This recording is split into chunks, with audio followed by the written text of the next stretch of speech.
Hello, Mary Meet. So, I want to review a book, and the book I want to review is this one.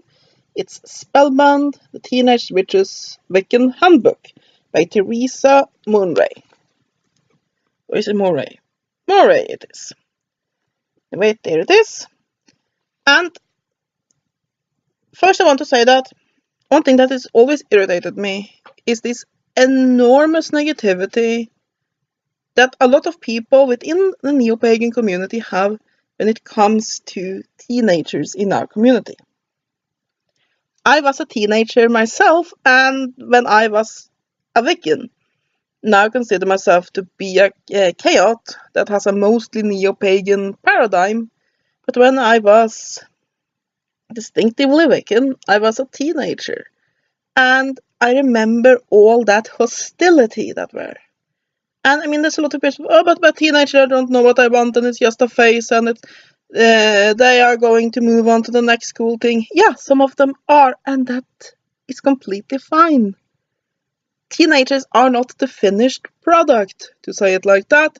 They are not adults. They are meant to explore and try out and see new things and think, ooh, shiny, and try it out. And those that feel a calling towards neo-paganism, they will stay and develop it further. And for the others, hopefully they have a good time while they're with us, and then they'll move on to something else that interests them, and that is completely fine. So, moving on to this book then. I got it sort of on a whim because it was dirt cheap thrift store.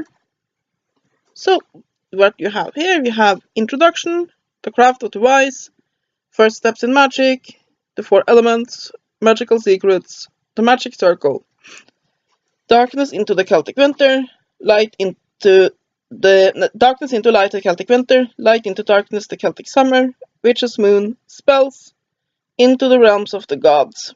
Then you have appendices, further reading and resources, a letter to parents, why do you want to be a witch, and an index. So yeah, it basically, this book will give you the bare basics of what witchcraft is. And it does that fairly well. For example, explaining witchcraft, it goes through how that is a spiritual, basically it's a spiritual path rather than a religious path. I still say religion, but I do get the point of what a lot of people say, that, for example, Wicca and other neo-pagan paths are a spiritual path rather than a religious path, because they see a religion as something that's very traditional, very dogmatic, whilst all neo-paganism, even if you go so far, basically you get as conservatively as old traditional English witchcraft, there is a lot of room for individuality, and it is a very individual path. But basically it explains this, it explains about what the magic is,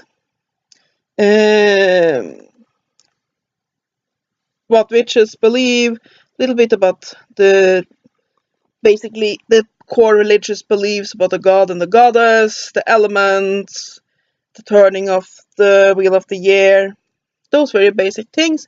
It also goes into basic spell work and basically some ideas of how to live as a pagan. Now, it is very simple and it is very teenagey. There's one section there is where you have those typical that you find in teen magazines and some magazines for adults as well, with basically some question. And if you get mostly C's, then you are this type, and if you get mostly D's, you're that type. But yeah, you have that. You have some advice on how to deal with parents. Do you think, wasn't there a letter to parents back here? I think there were. You have but why would you want to be a witch? Basically, to say, why do you want this? Do you want to just make life easier for yourself? Then this probably isn't the path for you.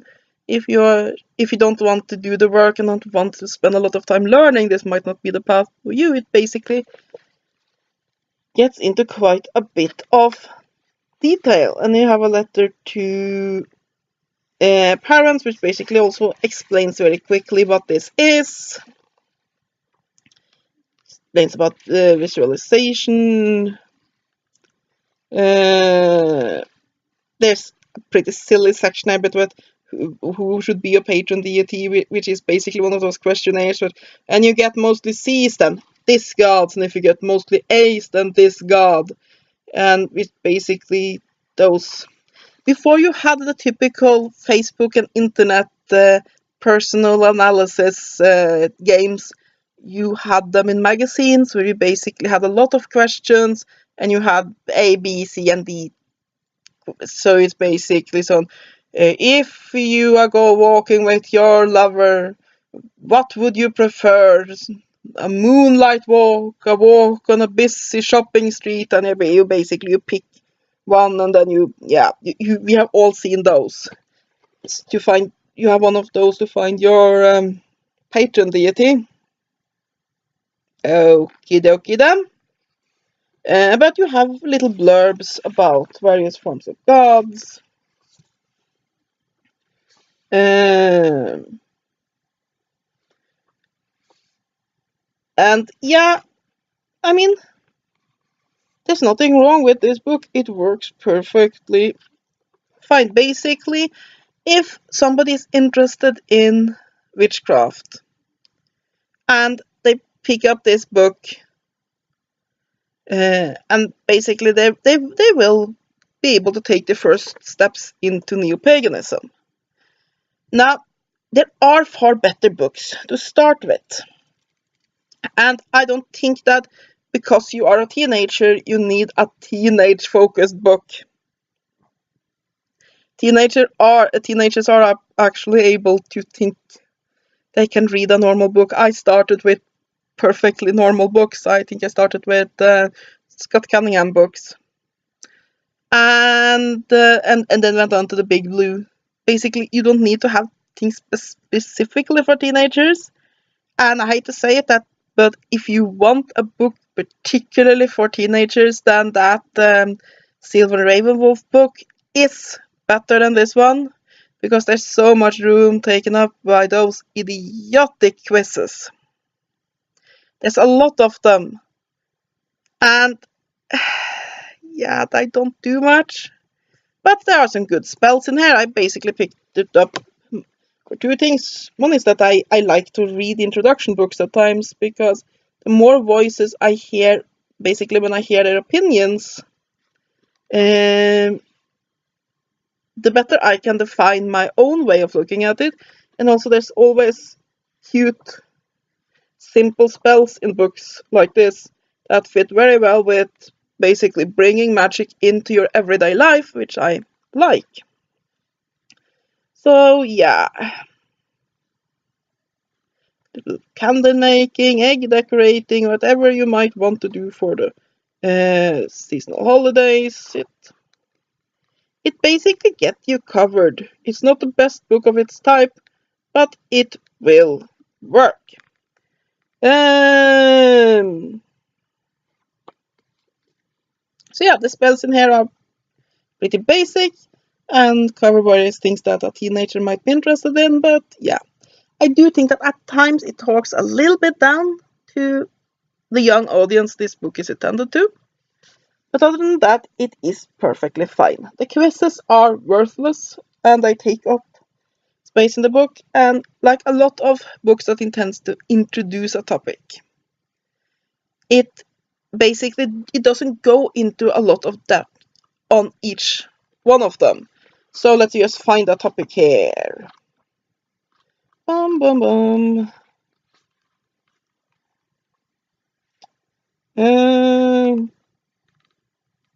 Lunar paces. You have 1 page, 2. Yeah, you have 2 full pages and a half page about lunar phases.